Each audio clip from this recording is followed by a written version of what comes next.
ओम नमो भगवते वासुदेवाय नमः। एच.एस. भारद्वाज यूट्यूब चैनल पर आप सभी का स्वागत है। आषाढ़ मास की कथा। प्राचीन काल की बात है, एक नगर में एक चांडाल स्त्री रहती थी जो पापमय जीवन जीती थी। उसका कोई पुण्य कार्य नहीं था, ना ही वह धर्म के किसी नियम को मानती थी, ना ही वह पूजा पाठ करती थी। संयोगवश एक बार आषाढ़ मास में उसने भोजन न मिलने के कारण एक दिन उपवास किया। वह दिन संयोग से एकादशी का दिन था। उसका नियम था, जीवन में कभी भी उसने कोई पुण्य कर्म नहीं किया, लेकिन भूल से एक दिन उसने उपवास कर लिया और वह दिन एकादशी का दिन था। उस स्त्री को यह ज्ञात नहीं था कि वह व्रत कर रही है, और उसे कुछ भी पता नहीं था, क्योंकि वो तो भूलवश उसने व्रत कर लिया था। उसे कुछ भी ज्ञान नहीं था कि आज मैंने व्रत किया है, आज मैंने अन्न नहीं खाया है, आज एकादशी का दिन है। कहते हैं कई बार भूलवश ऐसे पुण्य हो जाते हैं जिससे व्यक्ति के किए गए सारे पापों का नाश हो जाता है और व्यक्ति अनंत गुना फल प्राप्त कर लेता है। इसी प्रकार उस चांडाल स्त्री से भी भूलवश एकादशी का व्रत आषाढ़ मास में हो गया। आषाढ़ मास में भूलवश एकादशी का व्रत अनंत गुना फल प्रदान करने वाला है। उस स्त्री को यह ज्ञात नहीं था वह व्रत कर रही है। उस दिन उसने भगवान विष्णु का नाम नहीं लिया, परंतु उसका व्रत अपने आप ही पूर्ण हो गया। कुछ समय बाद जब उसकी मृत्यु हुई, यमदूत उसे पास में बांधकर नगर ले जाने लगे। उसी समय विष्णु दूत वहां प्रकट हुए और यमदूतों को रोका। उन्होंने कहा, हे यमदूतों, इस स्त्री ने अनजाने में आषाढ़ मास की एकादशी का व्रत किया है। भले यह अज्ञानतावश था, पर भगवान विष्णु अपने भक्तों की भावना और कर्म को देखते हैं। यह पुण्य इस स्त्री को मोक्ष का अधिकारी बनाता है।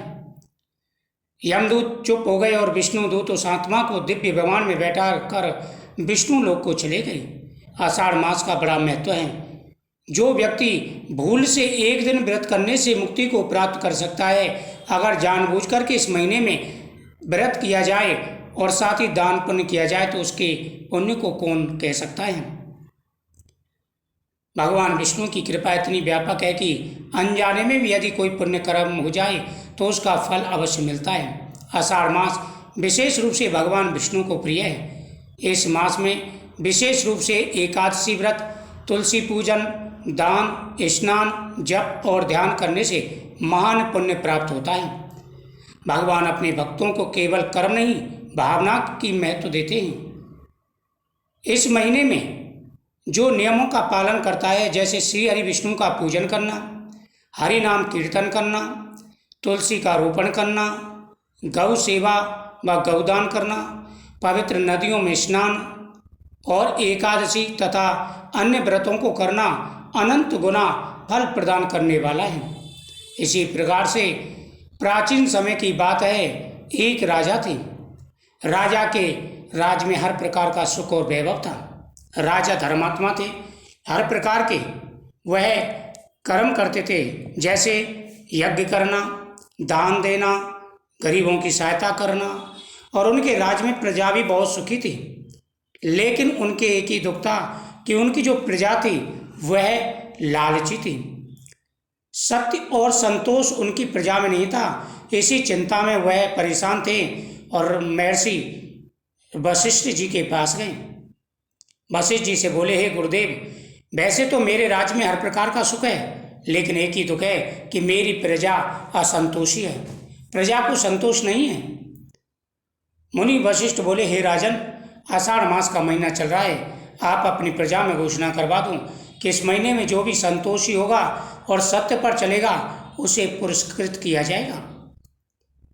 राजा ने आकर के घोषणा करवा दी कि आषाढ़ मास का महीना चल रहा है, आषाढ़ मास के महीने में जो भी सत्य पर चलेगा, नियमों का पालन करेगा, झूठ नहीं बोलेगा, संतोषी होगा, उसे बड़ा पुरस्कार दिया जाएगा। राजा के राज्य में एक गरीब किसान था, धामू। उसने नियम बना लिया कि वो झूठ नहीं बोलेगा और हमेशा सत्य की राह पर चलेगा। वह भगवान शिव और भगवान विष्णु का भक्त भी था। रामू ने नियम बना लिया पूरे महीने का, उसने झूठ बोलना छोड़ दिया, सत्य वचन स्वीकार कर लिया, मन में संतोष धारण किया। आखिर में राजा को पता चला कि गरीब किसान ने अपना सारा धन किसी को दान कर दिया है। जो वो कमाता है उसमें से आधा दान कर देता है, और पहले जो कमाता था उससे उसे संतोष नहीं था। राजा ने उसे बुलाया, कहा कि धामू, तुम तो वैसे भी गरीब हो और तुमने अपना आधा धन दान क्यों कर दिया है? उसने कहा, हे राजन, हे महाराज, पहले मैं असंतोषी था। जितना मुझ पर धन था मुझे उससे संतोष नहीं था। मैं चाहता था कि मेरा धन दुगना हो जाए, तिगना हो जाए, इसी चिंता में लगा रहता था, झूठ बोलता था, झूठ बोल कर के कमाता था। लेकिन जब आपकी घोषणा सुनी तो मैंने लालच के द्वारा यह प्रण कर लिया कि राजा ना जाने कितना बड़ा धन देंगे, इनाम देंगे। मैंने झूठ बोलना छोड़ दिया, संतोष धारण कर लिया, और कुछ ही दिनों के बाद में, 1 हफ्ते के बाद में ही मन मेरा परिवर्तन हो गया। मुझे आपके पुरस्कार की भी इच्छा नहीं रही और ना ही मुझे और धन की इच्छा रही। जो मैं कमाता हूँ उसमें से आधा दान कर देता हूँ, फिर भी मेरे मन में संतोष है और मन प्रसन्न है। हे राजन, संतोष सबसे बड़ा धन है। जिस व्यक्ति के पास संतोष है वो जीवन का सबसे बड़ा सुखी व्यक्ति है और धनवानों में सबसे बड़ा धनवान है। चाहे उसके पास थोड़ा सा ही धन हो, चाहे उसके गुजारे लायक ही धन हो, ज़्यादा धन ना हो, अगर मन में संतोष है तो वह व्यक्ति राजा के समान जीवन जी सकता है। अगर राजा के पास संतोष नहीं है तो वह गरीब से भी बेकार है। आदमी का सबसे बड़ा धन तो संतोष का है। हे राजन, जब आपने यह घोषणा कर दी कि जो व्यक्ति संतोषी होगा, सत्य बोलेगा, उसे मैं इनाम दूंगा, 1 हफ्ते तक तो मेरे मन में लालसा रही। पहले दिन मुझे बड़ा लालच था कि मैं सत्य धारण करूंगा, संतोषी बनूंगा, राजा मुझे हीरे जवाहरात सोने की मोहरें दान करेंगे। दूसरे दिन मेरे मन में थोड़ा सा संतोष कम हुआ, लालच कम हुआ, थोड़ा सा संतोष बढ़ा। मैंने कहा कोई बात नहीं है, राजा हीरे जवाहरात ना देंगे तो धन तो देंगे ही देंगे, हीरे जवाहरात की जगह पे मोहर तो देंगे देंगे। तीसरे दिन लालच थोड़ा और कम हुआ, मन में संतोष बढ़ा। चौथे दिन उससे ज़्यादा संतोष बढ़ा। 1 हफ्ते के बाद में मुझे धन का लालच खत्म हो गया। मेरे मन में आया कि राजा की बड़ी कृपा है, राजा के इस आदेश से मेरे मन को संतोष तो प्राप्त हुआ। जिस धन की मुझे कामना थी वो धन की मुझे कामना नहीं है। अब मैं सदा सत्य बोलूँगा, सत्य की राह पर चलूँगा, जो कमाता हूँ उससे अपने जीवन को व्यतीत करूँगा और संतोषी सदा रहूँगा। हे राजन, आपका बड़ा बड़ा धन्यवाद। आपने ऐसे ही घोषणा करके मेरे जीवन को बदल दिया। भगवान विष्णु की बड़ी कृपा हुई है। राजा ने उसे पुरस्कार देना चाहा, लेकिन गरीब किसान ने, धामू ने पुरस्कार नहीं लिया। कहा कि महाराज, जो पुरस्कार आप मुझे देना चाहते हैं वो गरीबों में बांट दें। ये होता है संतोष का धन। संतोषी सदा सुखी। सत्य बोलो, संतोष मन में राखो, जीवन में कभी कोई कष्ट नहीं होगा। जय श्री कृष्ण।